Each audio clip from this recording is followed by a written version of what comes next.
नमस्कार, इन 24 न्यूज में आप सभी का स्वागत है। मैं हूं प्रदीप शर्मा। आइए एक नजर डालते हैं अब तक की 25 बड़ी खबरों पर। मुंबई से सटे बदलापुर में स्थित आदर्श स्कूल में नर्सरी की 2 बच्चियों के साथ हुई यौन शोषण की घटना के बाद जमकर मचा बवाल। स्कूल के अभिभावकों और स्थानीय लोगों ने बदलापुर रेलवे स्टेशन पर किया विरोध प्रदर्शन। इस दौरान रोक दी गई लोकल सेवाएं। गुस्साई भीड़ ने पुलिस पर भी किया पथराव।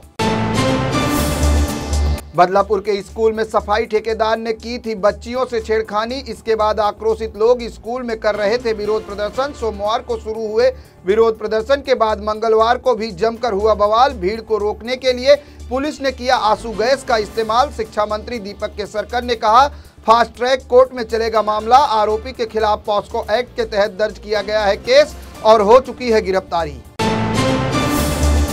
कोलकाता में 31 साल की ट्रेनी महिला डॉक्टर से हुए दुष्कर्म और हत्या के मामले में सुप्रीम कोर्ट में हुई सुनवाई। अदालत ने किया बड़ा फैसला। डॉक्टरों की सुरक्षा को लेकर गठित की गई नेशनल टास्क फोर्स। ये टास्क फोर्स कोर्ट की निगरानी में करेगा और डॉक्टरों को किया जाएगा शामिल। लेडी डॉक्टर से हुए दुष्कर्म और हत्या मामले में सुप्रीम कोर्ट ने पश्चिम बंगाल सरकार, पुलिस से लेकर कॉलेज प्रशासन तक सभी को लगाई फटकार। अदालत ने मामले में बरती गई लापरवाही पर उठाए गंभीर सवाल। कहा, क्यों देरी से दर्ज की गई एफआईआर? आखिर क्या कर रहा था अस्पताल प्रशासन? इसके अलावा अदालत ने क्राइम सीन को प्रोटेक्ट नहीं करने और हजारों की भीड़ को अंदर दाखिल होने देने और प्रिंसिपल को दूसरे कॉलेज में ज्वाइन कराए जाने पर भी उठाए सवाल।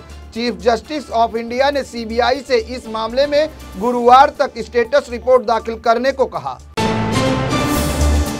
लेडी डॉक्टर से हुए दुष्कर्म और हत्या के मामले में सुप्रीम कोर्ट ने लिया था स्वतः संज्ञान, क्योंकि दुष्कर्म और हत्या के अलावा ये देश भर में डॉक्टरों की सुरक्षा को लेकर भी उठ रहा था सवाल। अदालत ने विरोध प्रदर्शन कर रहे डॉक्टर्स से काम पर लौटने का किया आग्रह। कहा, हम पर करें भरोसा। चीफ जस्टिस ऑफ इंडिया ने कहा, हम उनकी सुरक्षा को सुनिश्चित करने के लिए हैं मौजूद।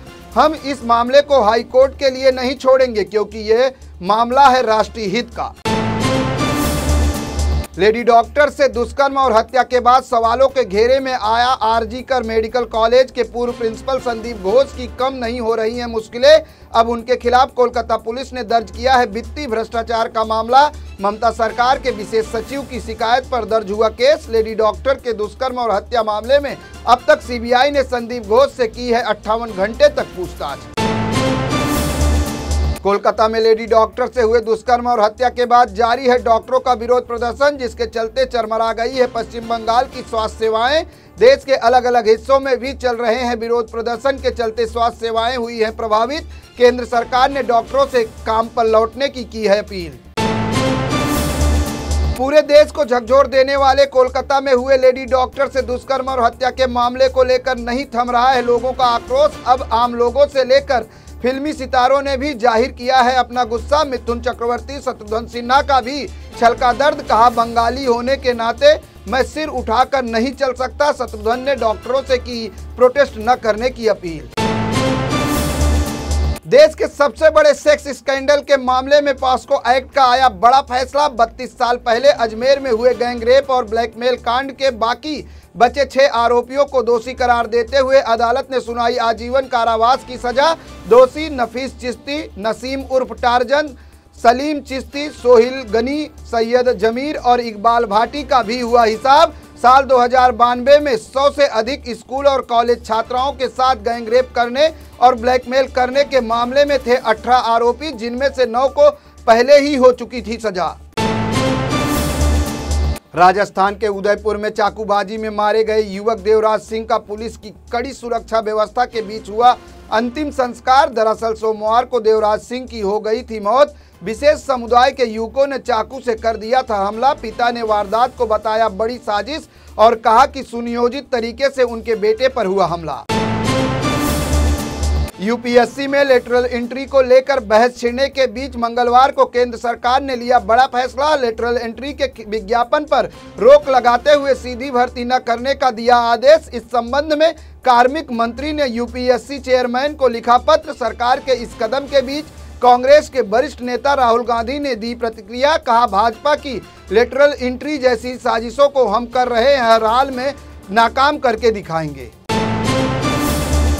कांग्रेस के दिग्गज नेता दिग्विजय सिंह हुए कोरोना पॉजिटिव। अपने सोशल मीडिया अकाउंट पर दी कोविड टेस्ट पॉजिटिव आने की जानकारी।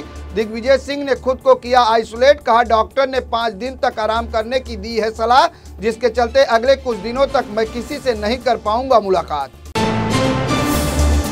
महाराष्ट्र विधानसभा चुनाव के लिए विपक्षी गठबंधन महाविकास आघाड़ी ने फूका चुनावी बिगुल। मुंबई में कांग्रेस के शक्ति प्रदर्शन में शामिल हुए उद्धव ठाकरे और शरद पवार। मल्लिकार्जुन खड़गे ने कार्यकर्ताओं को चुनाव में जुटने के दिए निर्देश। कहा आगामी चुनाव में जनता सिखाएगी महाराष्ट्र के मौजूदा सत्ताधारियों को सबक।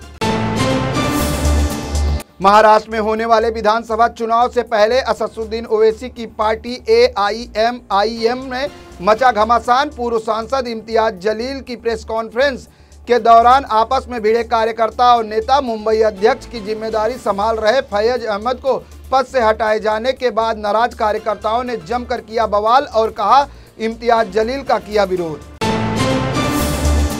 मुंबई से शिरडी के बीच चलने वाली वंदे भारत एक्सप्रेस ट्रेन में यात्री को परोसा गया कॉकरोच वाला खाना। दरअसल यात्री की थाली में मिला मरा हुआ कॉकरोच। घटना का वीडियो सोशल मीडिया पर हुआ वायरल। यात्री ने पूरे परिवार के साथ IRTC में दर्ज कराई शिकायत।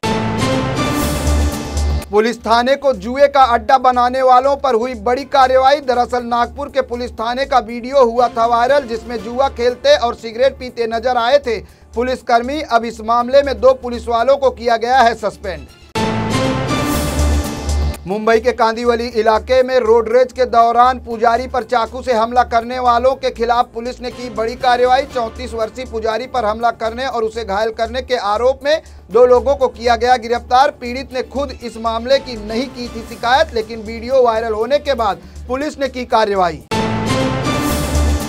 पश्चिम रेलवे ने त्योहारी सीजन को देखते हुए 27 स्पेशल ट्रेनों के संचालन और बढ़ाने का लिया फैसला। रेलवे ने दशहरा और दिवाली तक यात्रियों को कंफर्म सीट देने और भीड़ को नियंत्रित करने के मकसद से उठाया है ये कदम। इस साल 12 अक्टूबर को है दशहरा, जबकि 31 अक्टूबर और 1 नवंबर को है दिवाली का पर्व।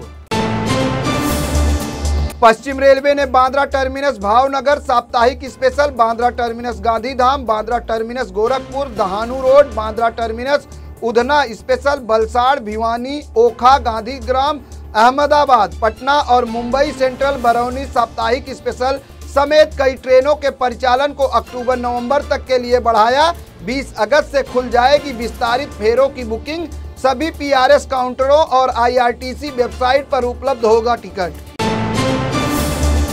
मुंबई के कमाठीपुरा की बदनाम गलियों की जगह अब जल्द नजर आएंगी ऊंची ऊंची इमारतें। दरअसल कुछ दिनों पहले ही महाड़ा ने सरकार के पास भेजा था करीब 39 एकड़ में फैले कमाठीपुरा के रीडेवलपमेंट का प्लान, जिसे जल्द ही मिल जाएगी मंजूरी। महाड़ा 39 एकड़ में बनाएगा 78 और 58 मंजिला अपार्टमेंट।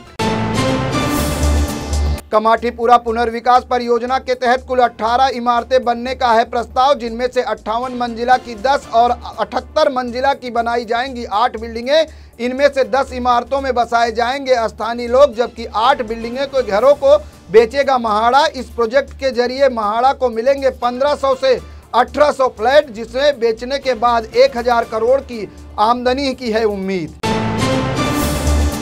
सड़क मार्ग से मुंबई से गोवा जाने वाले यात्रियों का सफर बेहद होगा आरामदायक। वाहन चालकों का सफर आसान बनाने के लिए महाराष्ट्र राज्य सड़क विकास निगम ने मुंबई से गोवा के बीच नया हाईवे तैयार करने का लिया है निर्णय। 375 किलोमीटर लंबे कोंकण एक्सप्रेसवे हाईवे की डिटेल प्रोजेक्ट रिपोर्ट यानी DPR तैयार करने का शुरू कर दिया गया है काम। मध्य प्रदेश के इंदौर से आया हैरान कर देने वाला मामला। यहां विवाद के बाद एक हिस्ट्री सीटर ने आदिवासी युवक से बंधवाया अपने जूते का फीता। घटना का वीडियो वायरल होने के बाद पुलिस ने हिस्ट्री सीटर को किया गिरफ्तार और भरे बाजार में निकाला जुलूस। केंद्रीय जनजाति मामलों के मंत्री जुएल ओराम को दिल्ली एम्स में कराया गया भर्ती। सोमवार की रात अचानक तबीयत बिगड़ने के बाद अखिल भारतीय आयुर्विज्ञान संस्थान लाया गया। जानकारी के मुताबिक डेंगू से पीड़ित हैं जुएल ओराम। 3 दिन पहले ही केंद्रीय मंत्री ओराम की पत्नी झिंगिया ओराम का हुआ था निधन।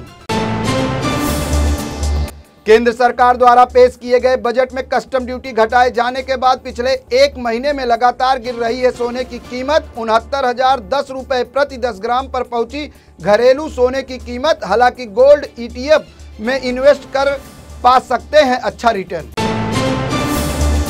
मेरे साथ बस इतना ही। अन्य ताजा तरीन खबरों के लिए देखते रहें इन24 न्यूज। इन24 न्यूज को सोशल मीडिया के प्लेटफॉर्म यूट्यूब, इंस्टाग्राम, फेसबुक पर लाइक करना, शेयर करना, सब्सक्राइब करना बिल्कुल ना भूलें।